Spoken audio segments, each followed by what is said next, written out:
Forever. Dog. Something when I went downstairs. Oh, it was interesting. Yeah, something grabbed me at my throat. So that was interesting. And something was definitely didn't want me down there. And you'll Sorry, see that. could it be someone who worked here, who spent a lot of time down there, who died? Yes. Is it someone who worked here? Yes. Is it? It is. And he doesn't know how. He's really disruptive. He was a flapper in a past life. He's a comedian in this life. He's got a podcast about it. Everything he loves. Magic, psychics, mediums, astrology, beyond.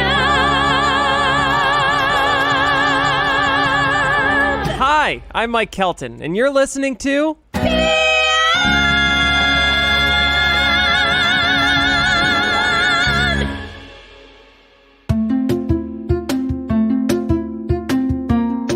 Welcome to Serial Part 2, the Haunted Pants Edition.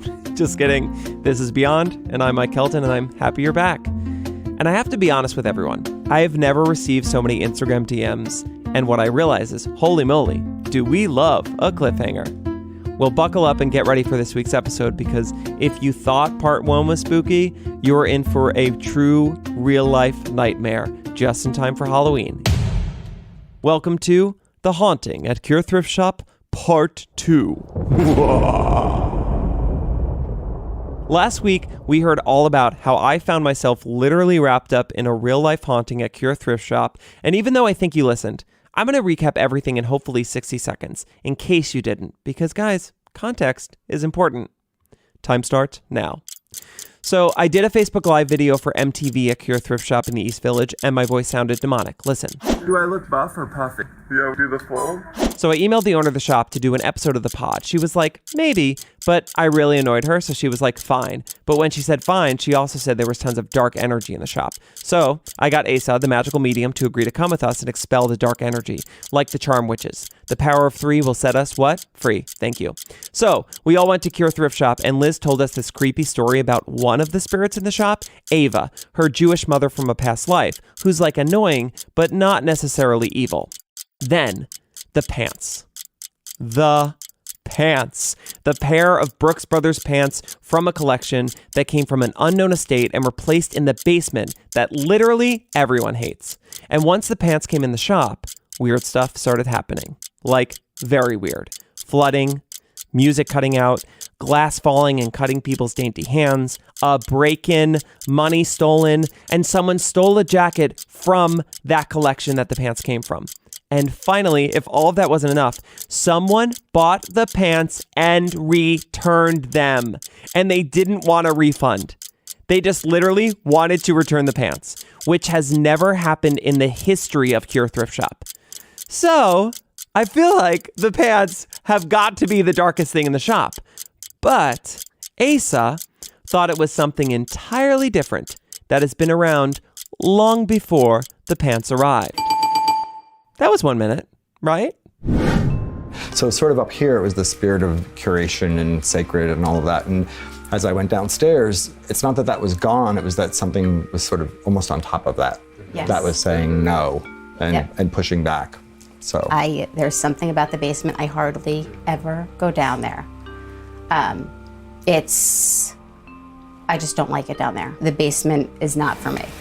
But the basement has been going on for a while. Going on for a while. That vortex is older than these clothes that came in. Absolutely. Okay. But it's been worse. The basement has been my horror show. There's something I cannot walk we need down to change there. that. So It's been a lot worse in the past couple months. But the past month it's been bad. Right.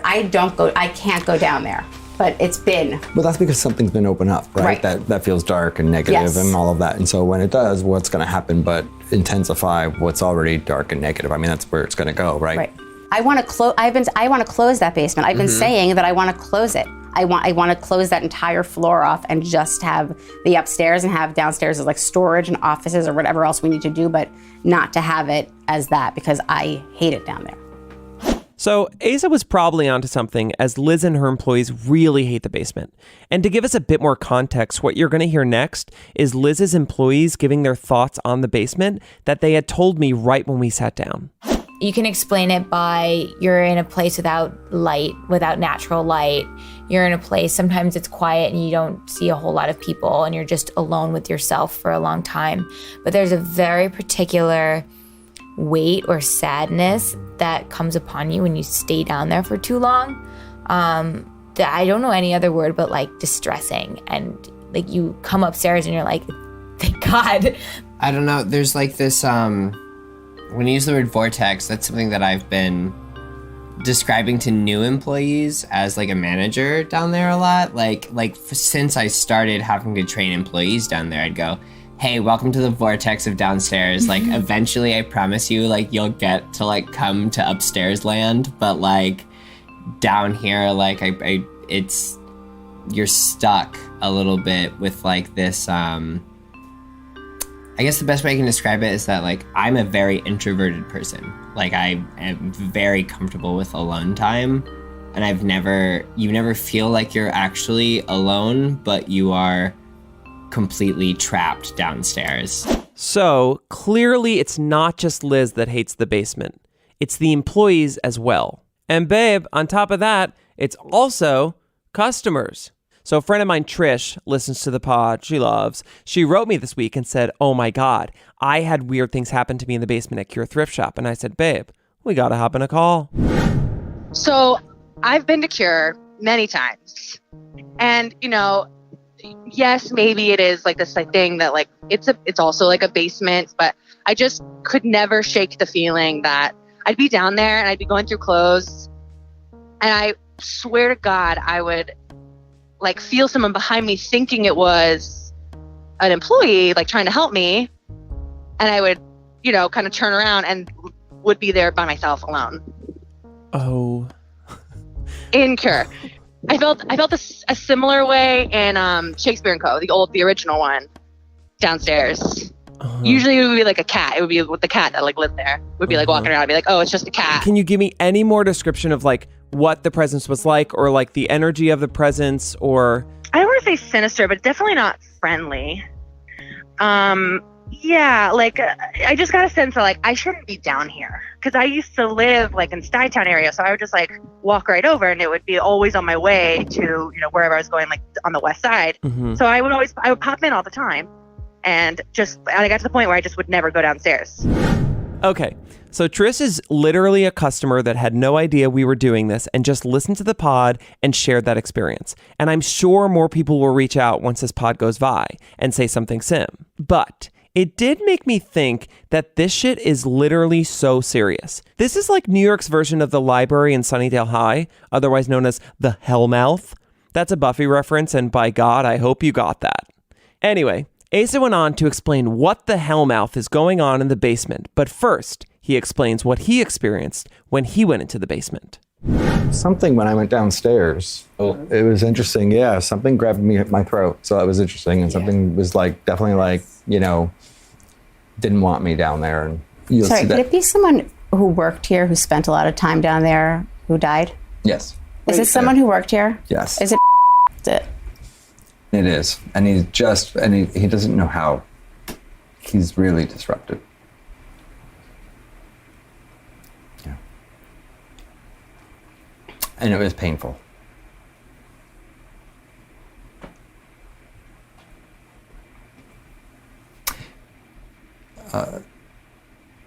Did he ever struggle with addiction? Because that's what he's showing me is addiction. And did he in any way help cause his own death? Yep. Yeah. Yeah, this is... So, you know, it's not evil. Yeah. But it's really dark. That's why dark was the best word. I don't know, there aren't always good words, and people put so much drama on these words. But dark, heavy, sad. So going into this recording, I had no idea we were going to stumble upon such serious subject matter. I had thought we were going to be talking about a spooky pair of pants, but What we uncovered was a story about a past employee that had tragically taken his own life, and out of respect for his family, Liz, and her employees, we will be beeping his name for the duration of this episode.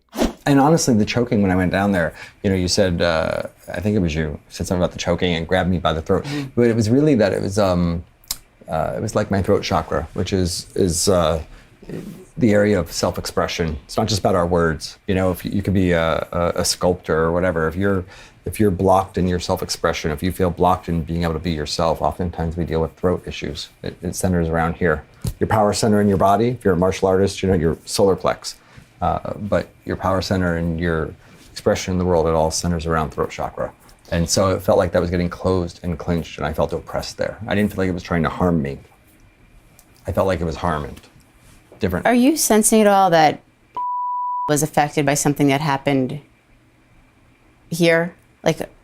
Well, before we get into that, because there was that, but separate from that, what I really sense is that in one way, so there was ways that was his safe place down there. I don't know if you know that. Yes. That was his safe place, and that was his place where he knew who he was for the little time whenever he was there, and he felt like he knew how to be in the world for that little bit of time. So that's a big part of what draws him back here. But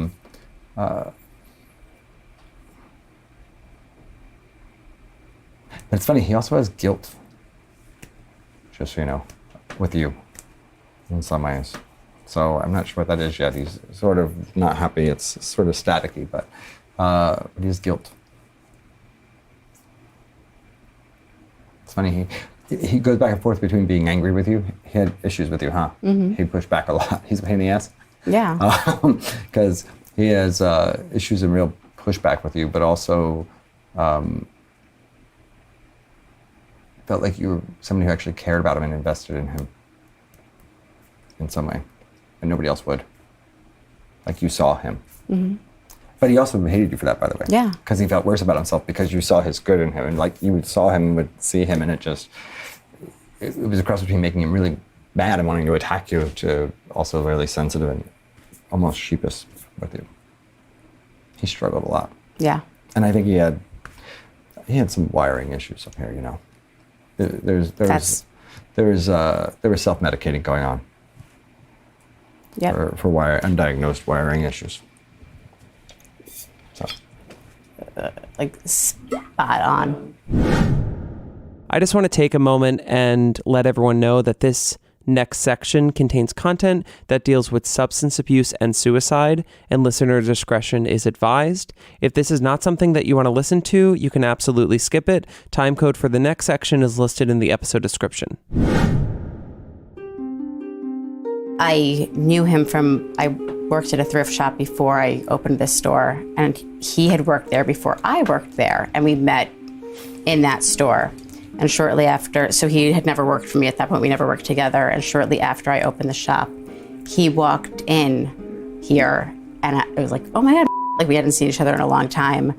And I hired him pretty quickly, and we were very close, and I took great care of him. He had a lot of stuff going on, and he was amazing at first, and then he started to decline, and it was clear that he was on drugs and wasn't right. He would be sleeping downstairs in the back.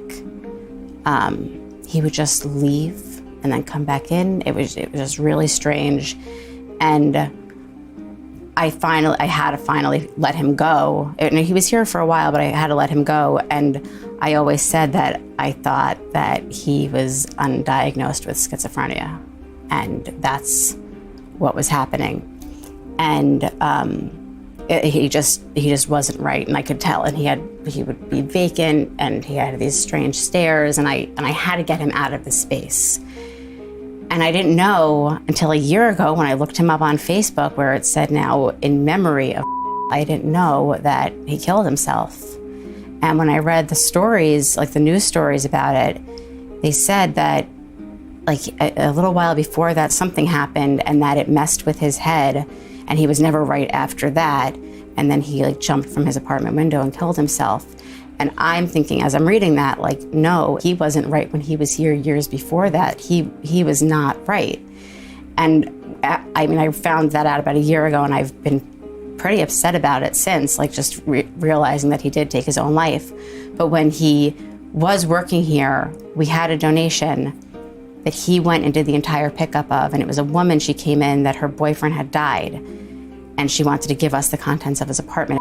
Went and did the entire clean out, and it was mostly books. And he said that while he was there was water leaking, like in the back of the apartment, and it turned out that he had killed himself, and he hung himself in that area of the apartment. And I have felt and we also, in this donation, I talk about it a lot, there was a gun hidden inside of a book, and there was also a Nazi armband. And I turned the gun into the police, and I reported, I gave them all the information, and it was a whole big deal, but I always felt that really affected, and that's kind of what pushed him over the edge, and that's what made everything happen. So when you're saying the choking, I'm wondering if it's because of this guy, John. I always remember because it was John's gun, who hung himself, like the choking, and that's what pushed him there. I think it's a combo. I think it's a series. I think that it did have an impact, but I think that it was the last thread that he had to hang on. There was just nothing left. You know. And recently we had another employee that I had to let go, and I kept saying he is reminding me so much of, and he wasn't here for very long, but I kept saying like this particular person like is reminding me so much of the end of his days, like his vacant stairs. And I immediately, when we found out that we were burglarized, I thought he had something to do with it. And we don't know who did it still, but I immediately went to this kid and like connected him to. So through all of this, I've been like connecting this whole situation. So, after we spoke about Liz's employee, we took a much needed breather. We had discussed some heavy and emotional stuff, and everyone needed a minute. Now, during that break, Asa and Liz went to the basement and had a private conversation off mic about what Asa felt when he went downstairs for the first time. And since we didn't get that on recording, I gave them a call a week later so they could share with us what they had discussed. And I think it's really important in understanding the history of this space, and specifically the dark energy that existed in this space before Cure Thrift Shop was even there. Offline, when we met, Asa had asked me if I had known if there had been parties or raves downstairs. And when I first came into the space 10.5 years ago, when I had the phone lines put in, the Verizon guy was like, "I've been in here before."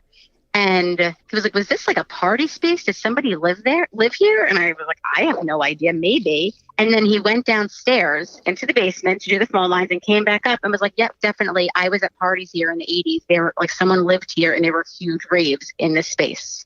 And yep. So there was all of this other stuff that happened in here that I obviously don't even know about, that Asa picked up on, and that, you know, it goes beyond Cure Thrift Shop. It's this space and what has happened in here. There were, down in that space, there were raves or parties that were going on, and people were altered and on drugs and in an altered state of consciousness, intimately connecting with one another in a space that already had a vortex. This city is loaded with vortexes.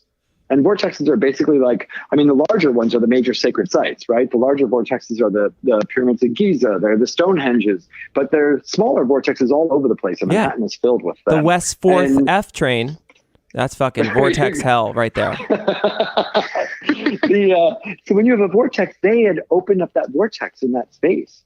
And so you have vortexes that are like little between world spaces. You can connect easily, like things can come through there. And you have people who are altering themselves via drugs, music, sex, whatever, in the space altered. So there was already an open energy that was there. Asa called it open energy, and I'm calling it the hell mouth. And I wanted to know what went on in this basement, and what role did it have in affecting Liz's old employee. So, just like I did with the pants, I put on my private investigator hat that I got at Club Monaco for half off, and I went literally nuts trying to find this information. I called the police records office downtown New York, but I got an email, and I still have not heard back. Babes, get on it. So then I thought, maybe I could hear from someone who actually went to a party down there to hear their experience. So I posted on Facebook and Twitter and Insta, and I had some leads, but every time someone would respond, they would say something like, "I think there were parties there, but I never went." But then finally, I got a good lead.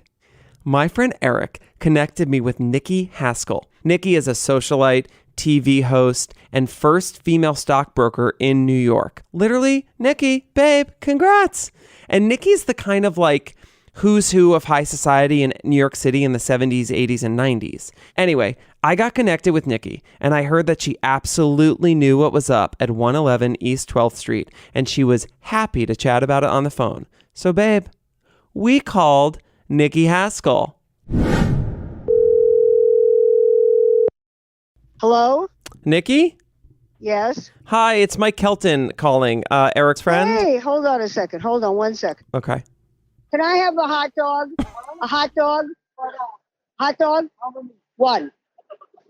With mustard and... No, mustard and relish. Mustard, that's what I said.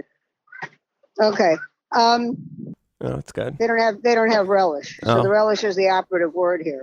And I knew any woman confident enough to order a hot dog literally 5 seconds into a phone call would have absolutely been at a party in the basement of what is now Cure Thrift Shop in the 1980s.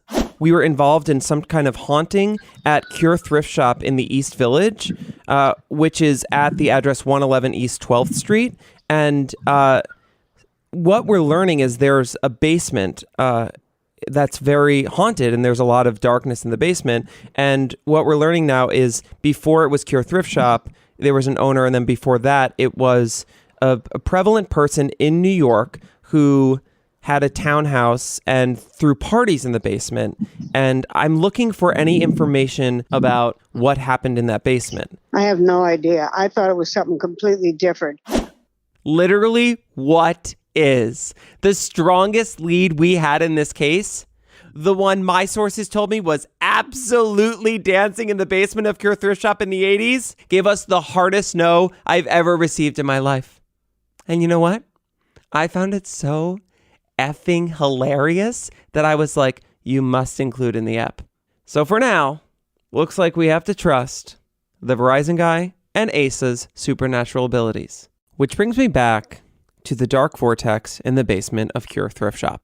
About a week after this recording, I was doing some research on the internet, and I stumbled upon an article about Liz's ex-employee's passing. And one thing definitely stood out to me. Now, his passing was extremely traumatic, and I didn't want to go into it for this episode of the podcast because I thought in some way it was not appropriate and not fair to his family. But there was one thing that I did think was important for sharing for the correlation of the story that we're telling. And as a result of a lot of the combined trauma that he went through, one of his family members noticed something about him a couple months before he passed. And what you're going to hear now is me sharing that information on a call with Asa. In the last few months, he got involved in demonic or satanic rituals, and that he started believing he had godlike powers. Wow. Yeah, so that does add up. So there's definitely the possibility that he did some ritual or work that might have also magnified what was happening there. I don't believe he's a cause. Remember, he spent a lot of time in that basement. That was his space when he was there. So there may be a certain amount of energy that was going on that really that made him disrupted him more, as well as him getting darker and sort of feeding that. So they start to feed off of one another.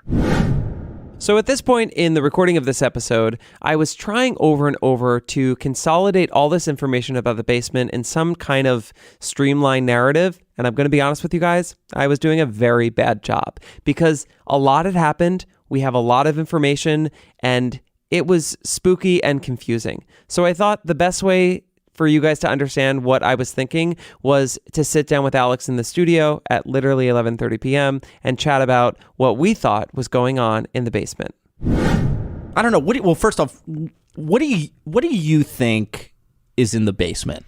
So I genuinely think that this space has been dark for a while, like the Hellmouth. I think the vortex is the hellmouth. And I think Liz's old employee, after struggling a lot and going through all of those dark times, I think before he passed, doing some of those satanic rituals, I think allowed his energy to stay there and open up that dark energy or amplify it in a way that hasn't happened in many years, which is why they're feeling it so heavily now. What do you think? I think that basement has a history.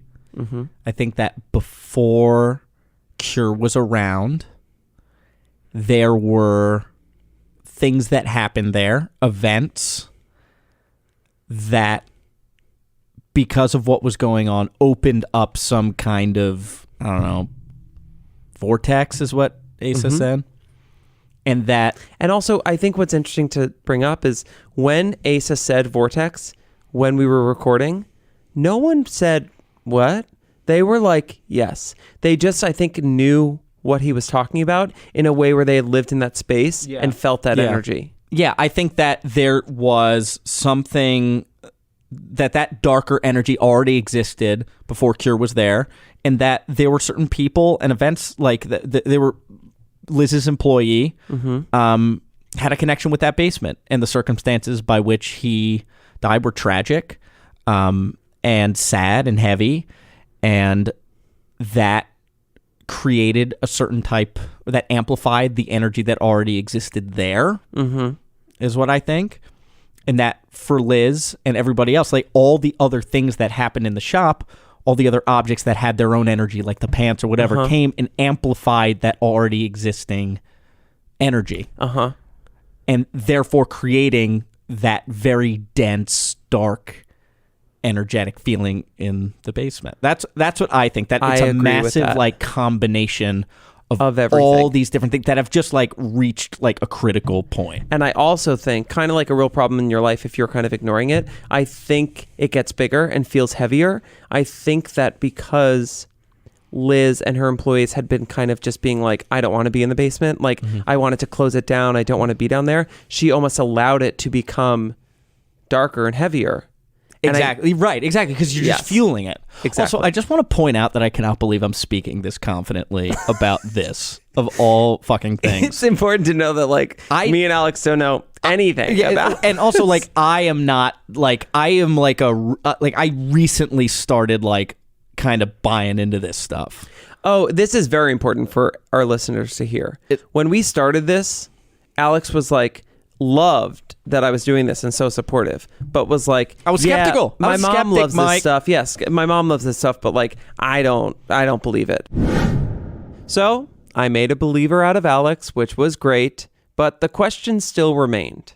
What was Asa gonna do to help Liz move forward in the space? So the most important thing that you get out of today, I think, is that, you know, these objects have stories, they have energy, they have memories, and they can impact us. We can, you know, feel them and experience them, and they can impact how we feel, right? What happens, what we do. And so, you know, with having the shop, I think it's about creating a space in here that almost transmutes the negative, right? That keeps the energy lifted in a certain way. I'd love to see like a little altar, not to be corny, but one that's not, you know, doesn't have to be religious or anything like that, but something that's just really sacred, that's really just a, you know, lighting a candle or just a gift daily, just saying, you know, morning everybody.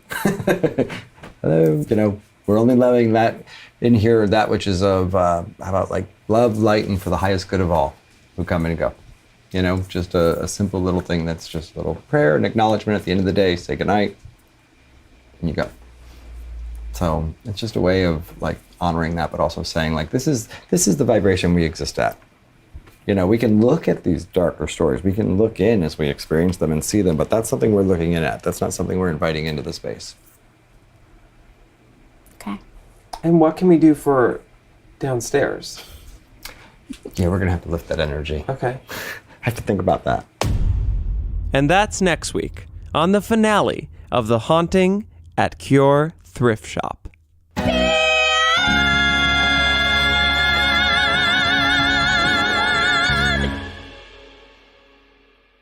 Forever. Dog. This has been a Forever Dog production. Executive produced by Brett Boehm, Joe Cilio, and Alex Ramsey.